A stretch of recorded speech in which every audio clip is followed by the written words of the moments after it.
Hello, नमस्कार दोस्तों।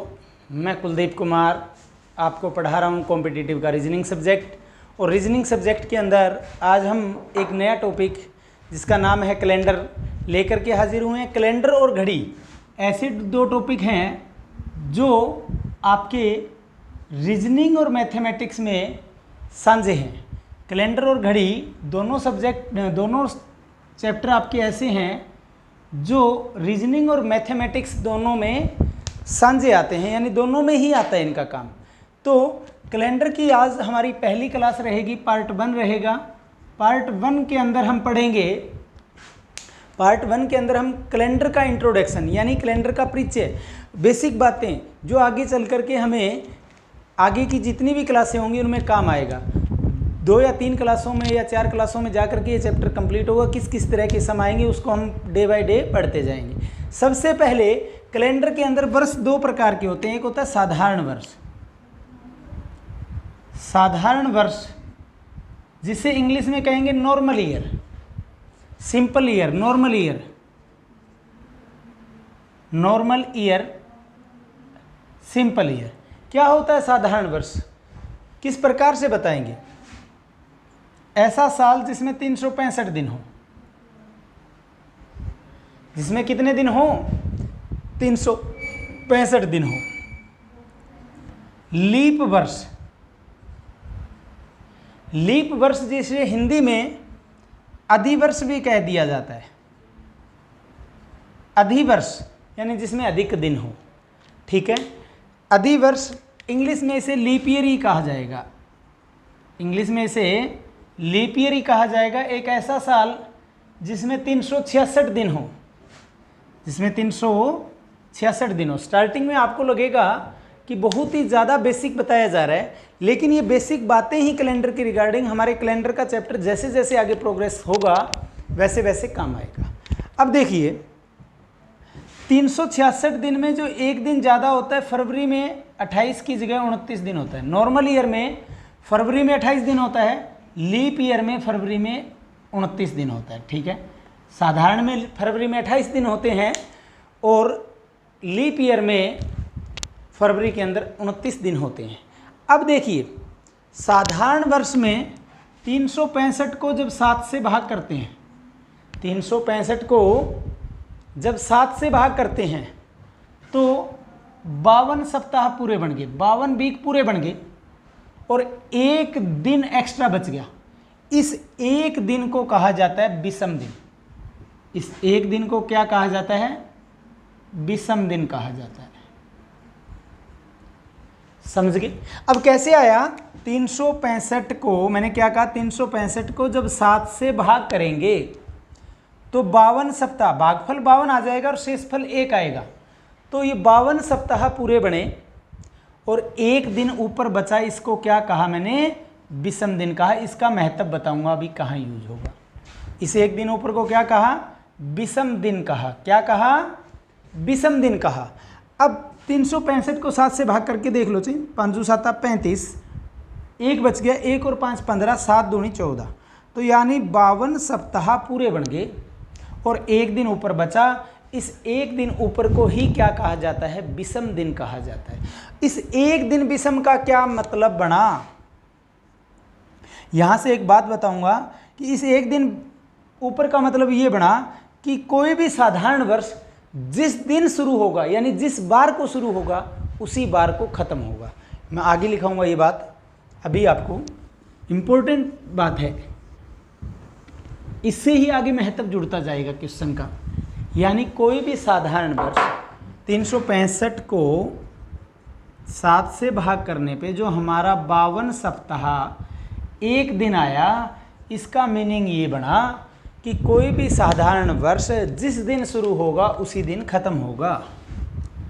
कोई भी साधारण वर्ष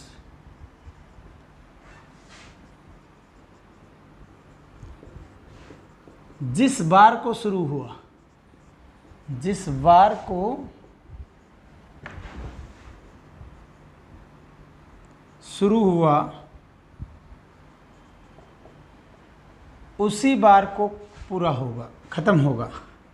उसी बार को आखिरी दिन होगा, उसी बार को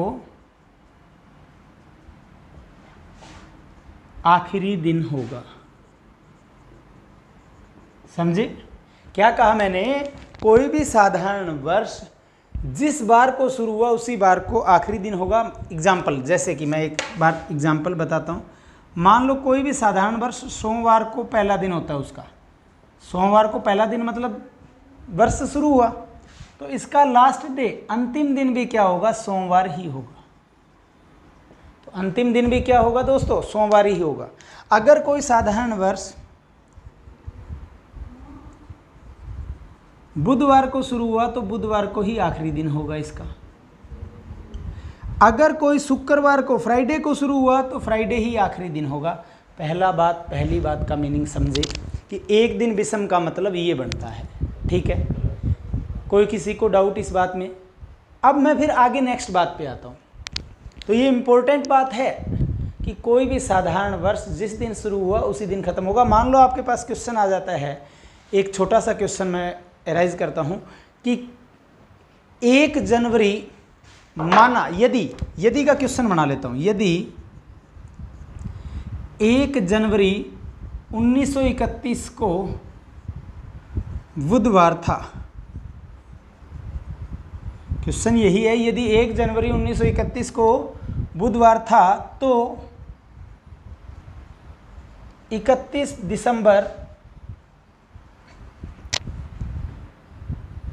1931 को क्या बार था? क्या बार था? तो इसका क्वेश्चन आपको सोल्व करने की आवश्यकता कोई नहीं थी, क्योंकि ये 1931 साल जो है वो एक साधारण वर्ष है। उसकी 1 जनवरी का दिन हमें दे रखा है बुधवार है, तो उसके 31 दिसंबर का दिन भी क्या आएगा? बुधवार ही आएगा। यानी इस प्रकार का कोई क्वेश्चन अगर आता है तो हम स्ट्रेट फॉरवर्ड आंसर दे सकते हैं। क्लियर हुआ? अब आगे करता हूँ मैं नॉर्मल ईयर की बात, के बाद में साधारण वर्ष, के बाद में लीप ईयर की। नॉर्मल ईयर हमने पढ़ लिया, अभी और किस प्रकार से बात बनेगी इसके अंदर वो हम डिस्कस करेंगे। अब आगे है लीप वर्ष। लीप की बात मैंने बताई थी जिसमें 366 दिन हो, जिसमें 366 दिन हो। अब इस 366 को भी जब 7 से भाग करते हैं तो 52 वीक पूरे बनते हैं और 2 दिन विषम बचते हैं। 2 विषम दिन बचते हैं। 2 दिन क्या बचते हैं? विषम दिन बचते हैं। अब इस 2 दिन विषम का मतलब ये हुआ, कोई भी लीप वर्ष जिस दिन शुरू हुआ उससे अगले दिन समाप्त होगा। कोई भी वर्ष, कोई भी लीप वर्ष, कोई भी लीप वर्ष जिस दिन शुरू हुआ, जिस दिन शुरू हुआ उससे अगले दिन समाप्त होगा। जिस दिन का मतलब जिस दिन या बार कह सकता हूं ये, उससे अगले दिन या बार को समाप्त होगा। अगले दिन या बार को समाप्त होगा। क्लियर है? एग्जाम्पल लेते हैं कैसे कहा। मान लो फर्स्ट डे जो है वो मंडे है। फर्स्ट डे क्या है? मंडे है, तो उसका आखिरी दिन क्या होगा? ट्यूसडे होगा। अगर फर्स्ट डे वेडनेसडे है तो आखिरी डे हमारा थर्सडे होगा। समझ गए? पहला दिन अगर मंडे है तो आखिरी ट्यूसडे होगा। पहला अगर वेडनेसडे है तो आखिरी थर्सडे होगा। पहला अगर फ्राइडे है तो आखिरी हमारा सैटरडे होगा। क्लियर है? तो यानी कोई भी लीप वर्ष जिस दिन शुरू होगा उससे एक दिन आगे को हमारा खत्म होगा, समाप्त होगा। ठीक है? अब आपको कोई भी वर्ष देखते ही कैसे पता चले कि ये साधारण है या लीप है? तो अभी साधारण और लीप का साथ में कंपैरिजन कर रहे हैं। एक तरफ लिख रहा हूं साधारण वर्ष और दूसरी तरफ लिख रहा हूं लीप वर्ष, क्योंकि ये काम आएगा हम जब क्वेश्चन सॉल्व करेंगे। तो अब देखिए, जो 4 से भाग हो, वर्ष 4 से भाग हो, जैसे कि 2020, 20 का आखिरी के 2 अंक देखो, 20 4 से भाग हो रहा है तो पूरी संख्या 4 से भाग होगी। 2016 आखिरी के 2 अंक चेक करने, 16 4 से भाग हो रहा है। 2012 हो रहा है। उसके बाद में 1984 में आखिरी के 2 अंक 4 से भाग हो रहे हैं, तो ये लीप है। ओ लीप कह रहा हूँ, साधारण गलत लिख गया, सॉरी रिपीट कर देता हूँ। क्या कहा, साधारण वर्ष की तरफ लीप वर्ष का लिख गया। जो वर्ष 4 से भाग ना हो, 4 से भाग ना हो, गलत बोल गया था, लीप की बात बता गया था। जो वर्ष 4 से भाग ना हो वो साधारण होता है, और जो 4 से भाग, पहला पॉइंट है जो 4 से भाग हो, गलत बोल गया था थोड़ा सा, जो 4 से भाग हो, जो वर्ष 4 से भाग हो वो लीप वर्ष होता है। अब देखिए 4 से भाग हो, जैसे कि 2020, 2016, 16 का आखिरी का 2 अंक हो रहे हैं, 2012, 2008, 2008 में आखिरी के 2 अंक 4 से भाग हो रहे हैं, 1988, 1988 में आखिरी के 2 अंक 4 से भाग हो रहे हैं, मतलब ये लीप है। इसका मतलब ये क्या है, लीप है। क्लियर है। अब देखिए उसके बाद में कोई भी ले लेते हैं, 1944 आखिरी के 2 अंक 4 से भाग हो रहे हैं, इसका मतलब ये क्या है, लीप है। इसका मतलब ये क्या है, लीप है।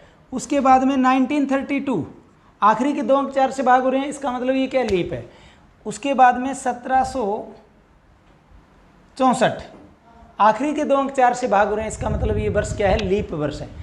यानी आपको आखिरी के 2 अंक देखने हैं, वो 4 से भाग हो रहे हैं तो वो लीप हैं, नहीं हो रहे तो वो साधारण है। जैसे कि 2019, 2021 जिस वर्ष में आप चल रहे हो, 4 से भाग नहीं हो रहा, आखिरी के 2 ही अंक चेक करने होते हैं। 2017, 2015 आपको आगे पीछे कोई आंकड़ा आ जाता है, जैसे 1711 साल मीस, जो 1711 मीस जो साल थी वो भी लीप नहीं थी, साधारण थी। उसके बाद में 1309 साल, यानी ऐसे वर्ष जो 4 से भाग ना हो वो आपके साधारण होते हैं, और जो 4 से भाग हो वो आपके लीप होते हैं। अब अगला पॉइंट, शताब्दियों को कैसे चेक करेंगे कि वो शताब्दी साधारण है या लीप है। तो शताब्दी के टाइम में 4 से भाग नहीं देखेंगे, क्योंकि हर कोई शताब्दी 4 से भाग होती है, जैसे 100, 200, 300, 400 ये सभी 4 से भाग होती हैं, इसलिए शताब्दियों में 4 से नहीं देखेंगे। तो लीप वर्ष की इस साइड लिख रहा हूं साधारण वर्ष। कौन सा वर्ष लिखा, साधारण वर्ष। शताब्दी के केस में, किसके केस में, यानी बात करेंगे शताब्दियों में। दूसरा पॉइंट है ये हमारा इसका, शताब्दी में कैसे चेक करेंगे,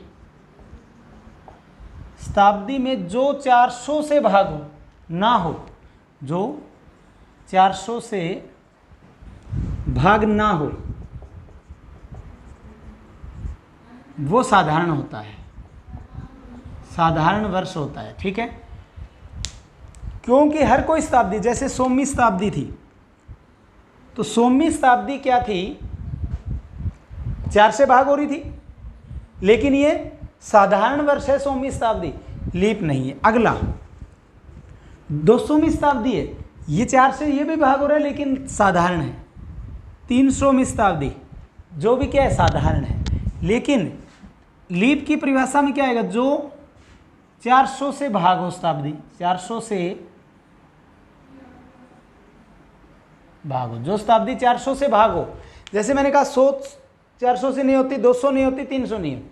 अब 400 पहली शताब्दी है जो 400 से भाग हो रही है, तो 400 भी क्या है, लीप है। 400 के बाद में 800 भी लीप है, 1200 भी लीप है, 1600 भी लीप है, 2000 भी लीप है। क्लियर है। 400वीं शताब्दी लीप, 800वीं, 1200वीं, 1600वीं और 2000 में। उसके बाद में 2400, 2800, 3200 या डैश कितना भी चलते जाओ, जैसे 4000 है, 4400वीं साल है, ये सारी क्या है, लीप हैं। क्या है ये, लीप हैं। अब देखिए 100 साधारण, 200, 300, उसके बाद में 500 साधारण, 600वीं साल साधारण, 700वीं साल साधारण, 800वीं भी साधारण, 900वीं शताब्दी भी क्या आपकी साधारण है, जिसमें 900वीं शताब्दी ईस्वी पूर्व क्या बताया गया था, महाभारत का युद्ध 900 ईस्वी पूर्व लड़ा गया था ना। तो 900 के बाद में 1000, 1100, 1300, 1200 नहीं है। समझ गए, ये सारी क्या है, साधारण शताब्दियाँ हैं। शताब्दियों के केस में साधारण और लीप को कैसे चेक करेंगे, जो शताब्दी 400 से भाग हो वो आपकी लीप है, जो 400 से भाग ना हो वो आपकी साधारण है दोस्तों, ठीक है। क्योंकि 4 से तो हर कोई शताब्दी भाग होती है। उसके बाद में अगले पॉइंट पे आते हैं।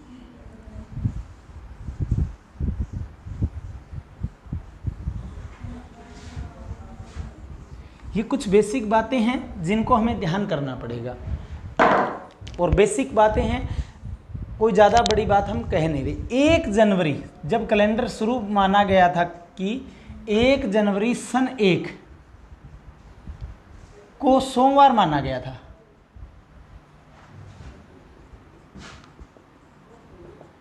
यानी हमारा पहला दिन सोमवार माना गया था। 1 जनवरी सन 1 को सोमवार माना गया था। ये एक बेसिक तथ्य, यानी कैलेंडर की जब शुरुआत हुई थी 1 जनवरी सन 1 को, जब कैलेंडर बनाया था, शुरुआत की, तो उस टाइम क्या माना गया, सोमवार माना गया। उससे पहले बहुत सारे चेंज हुए। पहले जहां अब 12 महीने होते हैं, पहले 10 महीने होते थे, असमान महीने होते थे, किसी में 27 दिन है, किसी में 31 दिन है, किसी में 33 दिन है। तो बहुत सारी कैलेंडर के ऊपर जब काम किया गया तो बहुत सारे चेंजिंग और बदलाव किए गए थे। तो हमारा जो अब कैलेंडर चल रहा है, उस कैलेंडर को जब बनाया गया तो 1 जनवरी सन 1 को सोमवार माना गया था। तो 1 जनवरी सन 1 को सोमवार माना गया, तो 31 दिसंबर सन 1 को क्या बार था, तो उस दिन भी क्या होगा, सोमवार होगा, क्योंकि सन 1 क्या था, एक साधारण वर्ष था। क्लियर। अब आते हैं हम अगली बात में। जैसे कि मैंने कहा, एक वर्ष में साधारण में एक विषम दिन होता है। एक साधारण वर्ष में एक विषम दिन होता है।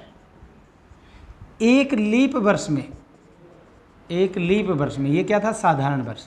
एक साधारण वर्ष में एक विषम दिन होता है, एक लीप वर्ष में 2 विषम दिन होते हैं। एक साधारण वर्ष में एक विषम दिन होता है और एक लीप वर्ष में 2 विषम दिन होते हैं। ये कहा था ना मैंने कि एक साधारण वर्ष में एक विषम दिन, एक लीप वर्ष में 2 विषम दिन होते हैं, ठीक है।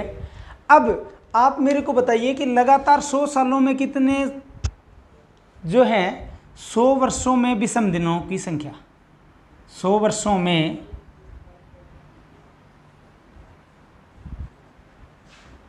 विषम दिनों की संख्या,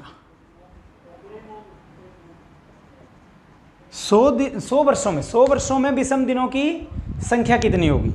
अब आपने रट लिया होता है कि 100 में 5 विषम दिन, 200 में 3, 300 में 1, 400 में 0 विषम दिन होते हैं, ठीक है। मैं भी रटवा देता हूँ कई बार कि रटना ही है तो आप रट लीजिए। 5310 जॉन डियर ट्रैक्टर का कोड होता है ना, जॉन डियर होता है 5310। तो इस तरह कह देता हूँ 100, 200, 300, 400, 5, 3, 1, 0, यानी 5310 कोड याद कर लीजिए। तो हमें कोड रटना नहीं है। जैसे हमने एक वर्ष में एक विषम दिन क्यों हुआ, 2 वर्ष में 2 विषम दिन क्यों हुए, हमने पढ़ा, उसी प्रकार से हमें ये भी पढ़ना है कि 100 वर्षों में विषम दिन कितने होंगे। अब देखिए, 100 वर्षों में कुछ साधारण आएंगे और कुछ क्या आएंगे, लीप आएंगे। 100 वर्षों में कुछ क्या आएंगे, साधारण आएंगे और कुछ लीप आएंगे। चाहे साधारण आए चाहे लीप आए, साधारण में 1, लीप में 2 होते हैं, लेकिन साधारण या लीप दोनों भी आए तो एक तो होता ही होता है। तो इसलिए 100 सालों में 100 विषम दिन तो होंगे ही होंगे। क्यों होंगे, 100 सालों में 100 विषम दिन तो होंगे, क्योंकि एक साधारण या चाहे कुछ 4 साल में लीप आता हो, तो एक तो है ही है लीप में भी, तो वो दूसरी बात है कि 2 काउंट करेंगे। तो 100 सालों में 100 तो होंगे ही होंगे, कह सकता हूँ 100 सालों में 100 विषम दिन तो होंगे ही होंगे। और 100 सालों में 24 लीप आते हैं, 100 सालों में 25 लीप नहीं आते। कितने लीप आते हैं, 24। उन 24 में 2-2 थे, एक तो पहले ही काउंट कर लिया, एक और जोड़ के 124 विषम मणि। तो लगातार 100 सालों में कितने विषम दिन हैं, तो इसका आंसर अगर ऑप्शन में दे दिया 122, 123, 124, 125 विषम दिन, तो हमें आंसर देना पड़ेगा लगातार 100 सालों में 124 विषम दिन होते हैं। अब 124 भी 7 से बड़ी वैल्यू है, इस 124 को भी 7 से भाग कर दो तो हमारे 5 विषम दिन आ जाएंगे। 7 एकम 7, 5 बच गया, 5 और 4 54, 7 7 49, 5 बच गया, यानी 17 सप्ताह फिर पूरे बन गए, 5 विषम दिन बन गए। तो इसलिए कई बार 124 ऑप्शन में ना हो तो 5 विषम दिन भी आंसर दिया जा सकता है। तो इसलिए 100 वर्षों में 5 विषम दिन हुए, ये इसलिए हमने यहाँ लिख दिया। क्यों लिखा वो भी मैंने आपको बताया। 100 वर्षों में कितने विषम दिन होते हैं? 5 विषम दिन होते हैं दोस्तों, ठीक है। अब 100 वर्षों में 5 है तो 200 वर्षों में विषम की संख्या कितनी होगी? 100 वर्षों में विषम दिनों की संख्या लिख दी मैंने। 100 वर्षों में 5 दिन, 200 वर्षों में 5-5 करके 10 दिन हो जाएंगे, क्योंकि 100 पहले 5 में, 100 अगले 5 में। 10 भी क्या है? 7 से बड़ा है, तो 10 को फिर 7 से भाग करेंगे तो हमारा 3 विषम दिन आ जाएंगे, 3 दिन बच जाएंगे शेष, क्योंकि एक सप्ताह तो पूरा बन गया और शेषफल कितना बच गया? 3।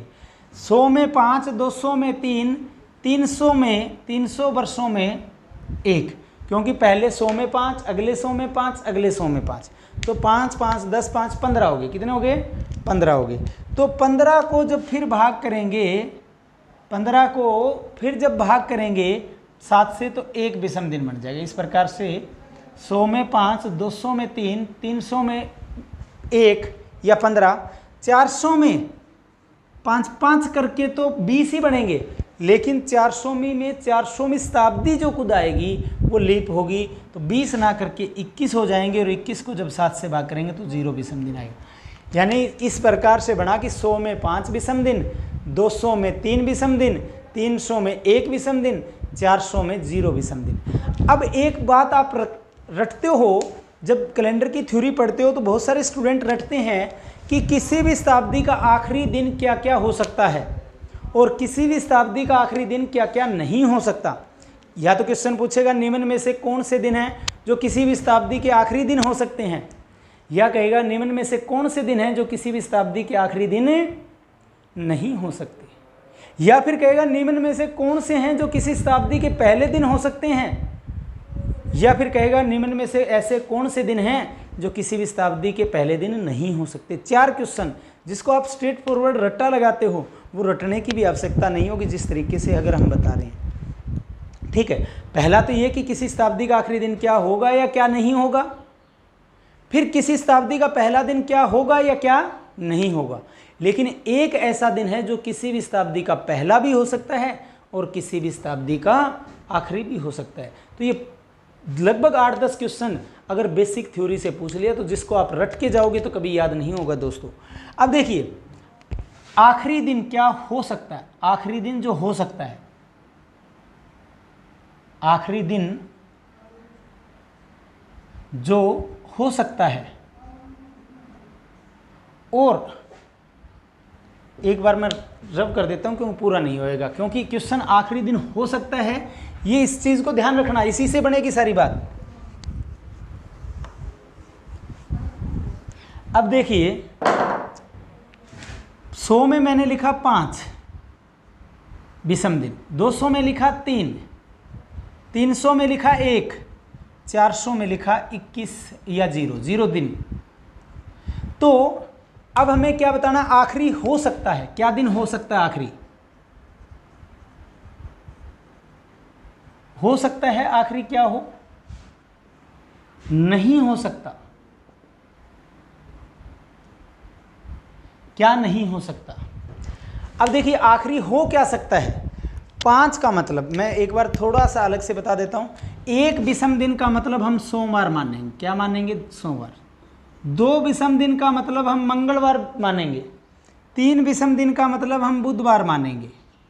4 विषम दिन का मतलब हम वीरवार थर्सडे मानेंगे। 5 विषम दिन का मतलब हम फ्राइडे शुक्र मानेंगे। 6 विषम दिन का मतलब सैटरडे, और 7 या 0 विषम दिन को हम संडे मानेंगे। हम अपने लॉजिक से जिस तरीके से कराएंगे उस हिसाब से 7 या 0 विषम दिन को हम संडे मानेंगे। 7 या 0 विषम दिन को हम क्या मानेंगे? संडे मानेंगे। मैंने क्या कहा? 1 विषम दिन को हम मंडे मानेंगे, लेकिन बहुत सारी जगह पहला दिन संडे मानते हैं जो टीचर्स कराते हैं। तो मेरे तरीके से जिस तरीके से मैं करा रहा हूँ, पहले विषम दिन को, 1 विषम दिन को मैं सोमवार मानूंगा, 2 को मैं मंगल मानूंगा, 3 को बुध मानूंगा, 4 को वीरवार, 5 को शुक्र, 6 को शनि, 7 या 0 विषम दिन को मैं संडे मानूंगा। आप याद भी रख सकते हो कि संडे आपका 0 काम होता है, लगभग पढ़ाई नहीं करते ना संडे के दिन, तो उस तरीके से भी याद रख सकते हो। ठीक है, अब 5 विषम दिन का मतलब है शुक्रवार, तो यानी किसी भी शताब्दी का आखिरी दिन शुक्रवार हो सकता है, शुक्रवार हो सकता है। 3 का मतलब वेडनेसडे यानी बुधवार हो सकता है, आखिरी दिन, लास्ट डे ऑफ सेंचुरी। ठीक है, 1 विषम दिन का मतलब सोमवार, यानी किसी भी शताब्दी का आखिरी दिन सोमवार हो सकता है, रटने की आवश्यकता नहीं है ना। अब 0 का मतलब क्या बताया मैंने, संडे, यानी किसी भी शताब्दी का आखिरी दिन संडे हो सकता है, संडे हो सकता है। तो इसका संडे का मतलब क्या बना, रविवार। यानी ये 4 दिन जो हैं, ये 4 दिन किसी भी शताब्दी के आखिरी दिन हो सकते हैं। अब इन 4 को छोड़ करके कौन से जो हैं वो आखिरी नहीं हो सकते। 4 को छोड़ करके 3 कौन से बच गए, 3 बच गए। जैसे रविवार से शुरू करते हैं, तो रविवार से शुरू करते हैं, रविवार के बाद में सोमवार भी हो सकता है, रविवार भी हो सकता है। फिर क्या बच गया, सोमवार के बाद में मंगलवार, मंगल यानी ट्यूसडे, ट्यूसडे आखिरी नहीं हो सकता। ट्यूसडे के बाद में वेडनेसडे या बुधवार आखिरी दिन हो सकता है, तो आखिरी हो सकता है तो आखिरी नहीं हो सकता में तो नहीं आएगा। बुधवार के बाद में वीरवार, जिसे हम कहेंगे थर्सडे, थर्सडे नहीं हो सकता। थर्सडे के बाद में हम फ्राइडे पे आएंगे, शुक्रवार, तो शुक्रवार आखिरी हो सकता है तो नहीं हो सकता में तो नहीं आएगा। फिर क्या बच गया, शनि, शनि जो है किसी भी शताब्दी का आखिरी नहीं हो सकता। सैटरडे जो है किसी भी शताब्दी का आखिरी नहीं हो सकेगा। तो आखिरी हो सकता है, आखिरी नहीं हो सकता, रटने की ज़रूरत नहीं है। बहुत बार मैं जब कराता हूँ तो बच्चों से पूछता हूँ कि ऐसा कौन सा दिन है या ऐसा निम्न में से दिनों का कौन सा समूह है जो किसी शताब्दी का आखिरी नहीं होता, तो बच्चा रट लेता है, मंगल, वीर, शनि नहीं हो सकते। अब कई इसको इस प्रकार से रटते हैं कि हरियाणा के अंदर या हमारे इंडिया के अंदर मंगलवार, वीरवार, शनिवार नाखून नहीं काटने चाहिए, सेव नहीं बनवानी चाहिए, कटिंग नहीं करवानी चाहिए, तो वो इस हिसाब से रट लेते हैं। वो फिर एग्जाम में कंफ्यूज हो जाते हैं कि मंगल, वीर, शनि ऐसे दिन हैं जिनमें हमें नाखून नहीं काटने चाहिए, सेव नहीं करनी चाहिए। रटना नहीं है, कंसेप्ट समझना है, कौन से आखिरी हो सकते हैं, कौन से आखिरी नहीं हो सकते। तो इसको आप चाहे स्क्रीनशॉट ले लेना, चाहे नोट कर लेना, उसके बाद में हम बढ़ते हैं आगे। अब आखिरी हो सकते तो हमने पढ़ लिया। अब आखिरी हो सकने के बाद में और क्या पूछ सकते हैं, कौन से दिन किसी शताब्दी के पहला दिन हो सकता है और कौन सा किस शताब्दी का पहला नहीं हो सकता। अब शताब्दी का पहला दिन हो सकता है, फर्स्ट डे हो सकता है, फर्स्ट डे पहला दिन हो सकता है किसी शताब्दी का, और कौन सा नहीं हो सकता, पहला दिन नहीं हो सकता। कौन सा तो किसी शताब्दी का पहला हो सकता है, कौन सा नहीं हो सकता। अब मान लीजिए कोई शताब्दी शुक्रवार को शुरू हुई है, तो ऐसा तो नहीं कि शताब्दी 2-3 दिन वेट करेगी अगली शुरू होने में, कि ये शताब्दी शुरू होगी, 2-3 दिन इंतजार करते हैं, उसके बाद में अगली शताब्दी शुरू करते हैं। कैलेंडर ऐसा वेट करेगा क्या, इंतजार करेगा कि आज तो इस शताब्दी का आखिरी दिन है, 2 दिन रेस्ट कर लेते हैं, उसके बाद में सोमवार से नई शताब्दी शुरू करते हैं। तो अगर कोई शताब्दी शुक्रवार को खत्म हुई है, आखिरी दिन है, तो शनिवार को अगली शताब्दी का पहला दिन होगा। अगर शुक्रवार किसी भी शताब्दी का आखिरी दिन है, तो अगली शताब्दी का पहला दिन शनिवार होगा कि नहीं होगा। अब किसी शताब्दी का आखिरी दिन हमने लॉजिक से पढ़ा कि बुधवार है, तो बुधवार से अगला दिन वीरवार जो है यानी थर्सडे। इंग्लिश में तो ज़्यादा कोई लॉजिक ही नहीं है इसमें, यानी बुधवार आखिरी है तो वीरवार पहला होगा। किसी शताब्दी का आखिरी दिन सोमवार है तो पहला दिन मंगलवार होगा, समझ गए। अगर किसी शताब्दी का आखिरी दिन रविवार है तो उसका पहला दिन क्या होगा, सोमवार होगा। क्लियर है। ये पहले दिन हो सकते हैं, तो इनको छोड़ के जो बच गए, इनको छोड़ करके जो बच गए वो क्या है, किसी भी शताब्दी के आखिरी दिन नहीं हो सकते। सोम को छोड़ के मंगल देखते हैं, सोम तो पहला हो सकता है तो आखिरी तो नहीं होगा। मंगल पहला है, पहला है आखिरी में तो नहीं लिख रहे एक बार। मंगल के बाद में बुधवार, बुधवार पहला नहीं हो सकता तो आखिरी तो हो सकता है, पहला हो सकता है तो पहला नहीं हो सकता में तो बुधवार नहीं आएगा, क्योंकि इसमें तो नहीं आया तो उसमें आएगा नहीं हो सकता में। बुधवार के बाद में वीरवार पहला हो सकता है तो वीरवार पहला नहीं हो सकता में तो नहीं आएगा। वीरवार के बाद में शुक्रवार, शुक्रवार पहला हो सकता नहीं हो सकता। शुक्र के बाद में शनि आ गया, शनि के बाद में रवि, शनि के बाद में क्या है रवि, रवि पहला नहीं हो सकता, पहला हो सकता है तो है रवि, इसमें पहला हो सकता में नहीं तो पहला नहीं हो सकने में आ जाएगा, यानी ये 3 दिन नहीं हो सकते पहले। अब एक दिन ऐसा है, एक दिन दोस्तों ऐसा है जो, एक दिन ऐसा है जो किसी भी शताब्दी का पहला भी हो सकता है और आखिरी भी हो सकता है। वो दिन आप देखिए सांझा कौन है, सोमवार, सोमवार ढीठ है पूरा, जो किसी भी शताब्दी का पहला भी हो सकता है और आखिरी भी हो सकता है। अब आपसे क्वेश्चन यही पूछेगा आखिरी कौन सा हो सकता है, पहला कौन सा हो सकता है, ठीक है, समझ गए। तो ये आप इस हिसाब से लॉजिक बनाओगे। सोमवार एक ऐसा दिन है जो किसी भी शताब्दी का पहला भी और आखिरी दिन भी हो सकता है दोस्तों, ठीक है। किसी को कोई डाउट यहाँ तक? तो अब हम पहली प्रकार का क्वेश्चन करेंगे हमारे लॉजिक से कि वो सही है कि नहीं हमारा लॉजिक, और उसके लिए हम आज जैसे कि 7 सितंबर 2021 है, हमें पता है आज हम कर रहे हैं 7 सितंबर 2021 का जो दिन है वो आज क्या है, मंगलवार है। क्या हमारे लॉजिक से आंसर मंगलवार आता है? पहले तो हम इसी को चेक करते हैं, उसके बाद में आप सभी अपनी अपनी डेट ऑफ बर्थ को चेक करना, उसके बाद में आप 15 अगस्त 1947 का चेक करना। तो आज 22 सितंबर 2021 है, किस तरीके से हमें क्वेश्चन करना है कि मंगलवार है तो क्यों है आज। अगर हमें पता नहीं होता, अगर हमें कोई कह दे कि 7 सितंबर 2031 को क्या बार होगा, 7 सितंबर 2109 को क्या बार होगा, यानी किसी भी प्रकार का क्वेश्चन हमारे से पूछा जा सकता है। तो आज हम पहले प्रूव ये करते हैं कि 7 सितंबर 2021 को मंगलवार है, तो क्या ये हमारे लॉजिक से आता है क्या? अब देखिए दोस्तों, 7 सितंबर 2021 में 2021 की साल हमारी पूरी नहीं है, तो साल कितनी पूरी है हमारी? 2020 सालें पूरी हो चुकी हैं, 21वीं साल अभी चल रही है।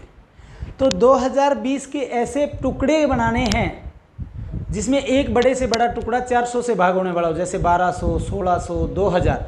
तो इसमें 2000 बन जाएगा बड़े से बड़ा टुकड़ा। पहला काम टुकड़े बनाना। 2000 के बाद में 2000 प्लस 20, 2020 साल होगी। 2000 प्लस 20, 2020 प्लस जनवरी से लेके सितंबर, जनवरी, फरवरी, मार्च, अप्रैल प्लस मई प्लस जून प्लस जुलाई प्लस अगस्त प्लस सितंबर, सितंबर का महीना चल रहा है। लेकिन इससे पहले कुछ मैं बात बताना भूल गया आपको, लॉजिक वो भी बता देता हूँ। कोई ज़्यादा बड़ा लॉजिक नहीं है। कुछ महीने ऐसे हैं जिनमें 31 दिन होते हैं, कुछ महीने हैं जिसमें 30 दिन होते हैं, और एक महीना ऐसा आता है जिसमें 28 या 29 दिन होते हैं। तो ये लॉजिक भी हमारा काम आएगा। अब ऐसे कुल कितने महीने हैं, आपसे अगर एग्जाम में ऐसे पूछ ले कि ऐसे कुल कितने महीने जिसमें 30 तारीख आती है, तो वो है 4 महीने। 4 महीने ऐसे हैं हमारे कैलेंडर में जिसमें 30 तारीख आती है, और 7 महीने ऐसे हैं जिसमें कुल 31 दिन आते हैं, और एक महीना ऐसा है जिसमें 28 या 29 दिन आते हैं दोस्तों। अब जिसमें जिन 7 महीनों में 31 दिन आते हैं उसमें 4 सप्ताह तो पूरे बनेंगे और 3 दिन विषम बचेंगे। ये लॉजिक बताना भूल गया था, क्योंकि 31 को 7 से भाग करेंगे तो 4 सप्ताह तो पूरे बन गए और 3 दिन ऊपर बच गए। सेम 30 को जब 7 से भाग करेंगे तो 4 सप्ताह तो पूरे बन गए और 2 दिन विषम बच गए।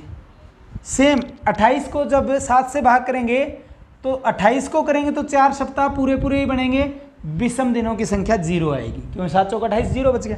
7 चौक 28, 29 में से 28 गया 1, यानी 7 महीने ऐसे हैं जिसमें 4 सप्ताह पूरे और 3 दिन ऊपर बचते हैं। 31 वाले में 4 सप्ताह पूरे और 2 दिन ऊपर बचेंगे विषम। 28 वाले में 4 सप्ताह पूरे और 0 विषम दिन बचेगा। 29 वाले में 4 सप्ताह पूरे और 1 दिन विषम बचेगा। एक दिन हमारा विषम बचेगा दोस्तों। ठीक है, तो ये लॉजिक अब हमारा यूज होगा। तो 400 या 400 से भाग होने वाली शताब्दियों में 0 विषम दिन आते हैं। 2000 में 0, 20 में 20 सालों में ऐसी भी कुछ साल थी जिसमें कुछ साधारण हो कुछ लीप हो, तो 20 में 20 विषम दिन तो बने ही बनेंगे, चाहे साधारण हो चाहे लीप हो, एक तो होता ही होता है। फिर 20 सालों में 5 ऐसे थे जिसमें लीप बने, 5 वर्ष ऐसे थे जो लीप थे, तो 20 + 5 कर दिया। जनवरी 2021 साल चल रही है हमारी, कौन सी साल चल रही है दोस्तों? 2021 की साल चल रही है।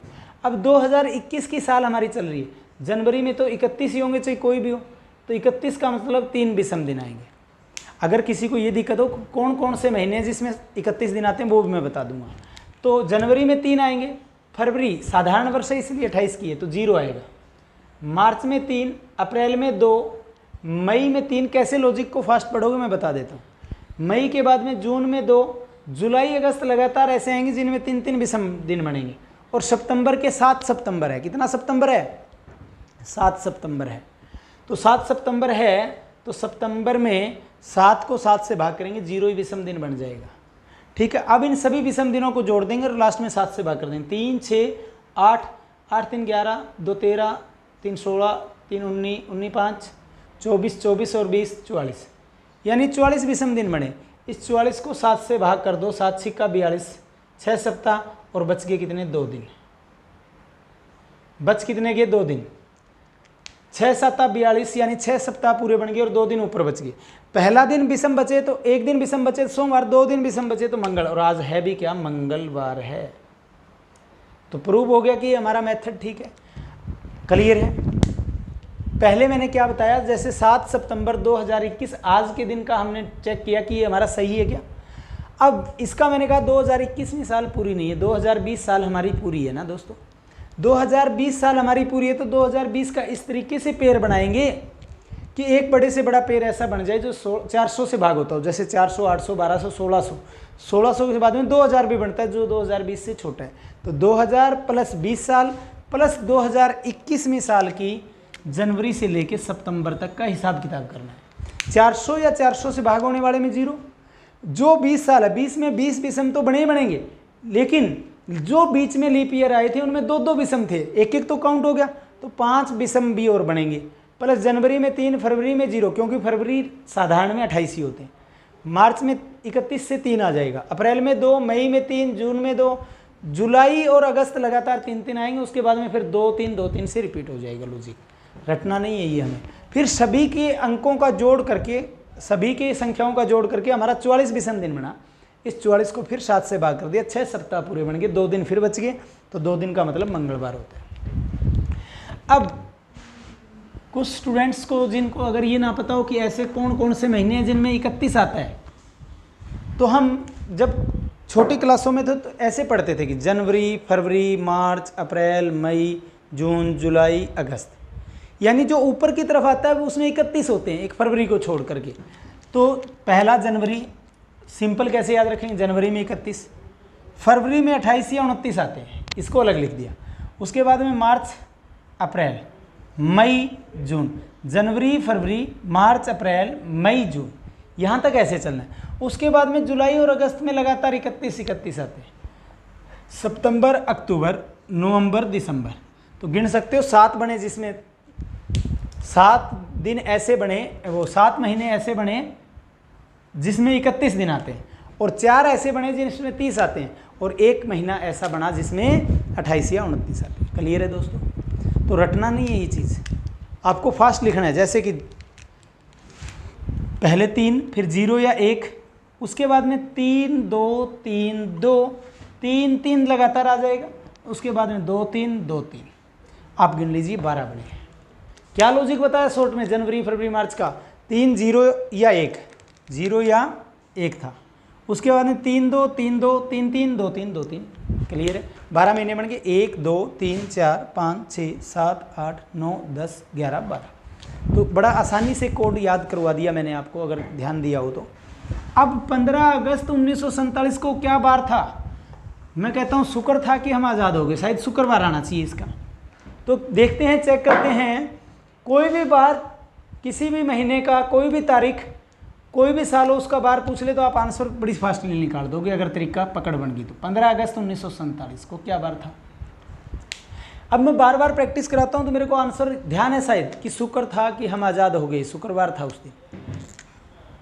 अब देखिए इसका मतलब 1947 साल पूरी नहीं है, पूरी साल कितनी है 1946 है। तो 1946 का हमें इस प्रकार से टुकड़े बनाने ना। अब देखिए 1900 में 2000 तो नहीं बन सकता, 1600 बनेगा, 400 से भाग होने वाला।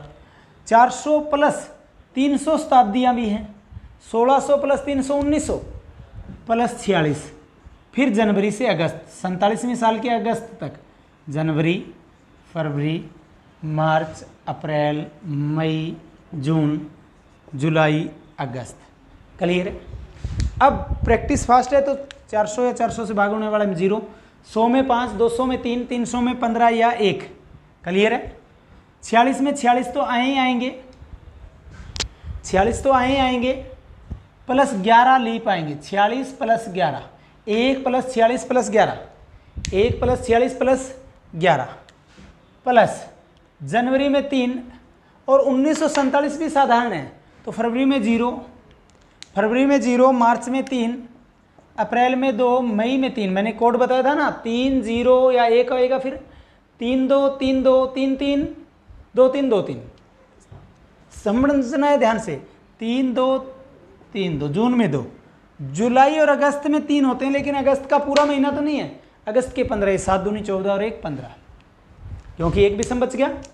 अब देखिए 3 और 1 4, 4 2 6, 6 3 9, 9 2 11, 11 3 14, 14 और 3 17, 17 और 11, 17 और 12 ही कर देते हैं, 17 और 12 17 और 12 29, 29 और 46,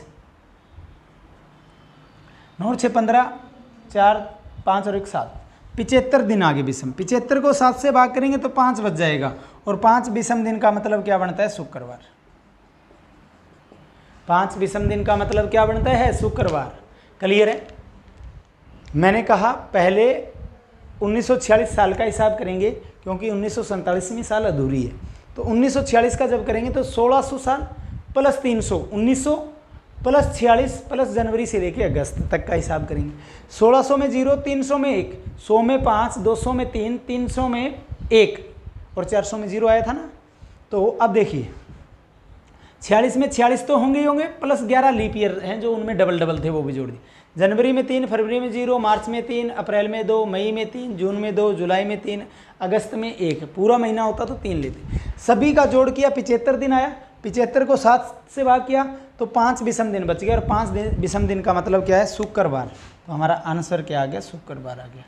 तो इस प्रकार किसी भी वर्ष के, किसी भी महीने के, किसी भी तारीख का बार पूछ ले आप आंसर निकाल दोगे। चाहे आप चेक करके देख लेना, सभी अपने अपने डेट ऑफ बर्थ को चेक कर लेना कि उस दिन क्या बार था। तो आज की क्लास में इतना ही, एक ही टाइप का मैंने न्यूमेरिकल कराया है। अगर आज की क्लास आपको अच्छी लगी हो तो इसे लाइक अवश्य करना, जितना हो उसके ज़्यादा से ज़्यादा शेयर करना, और अभी तक चैनल को सब्सक्राइब नहीं किया तो चैनल को भी अवश्य सब्सक्राइब करना। और कल की क्लास पार्ट 2 करने से पहले आपको इस बेसिक कंसेप्ट का ध्यान होना चाहिए। अगर ये बेसिक कंसेप्ट ध्यान नहीं होगा तो पार्ट 2 भी हमारे काम नहीं आ पाएगा। दोस्तों आज की क्लास में इतना ही, धन्यवाद, जय हिंद दोस्तों।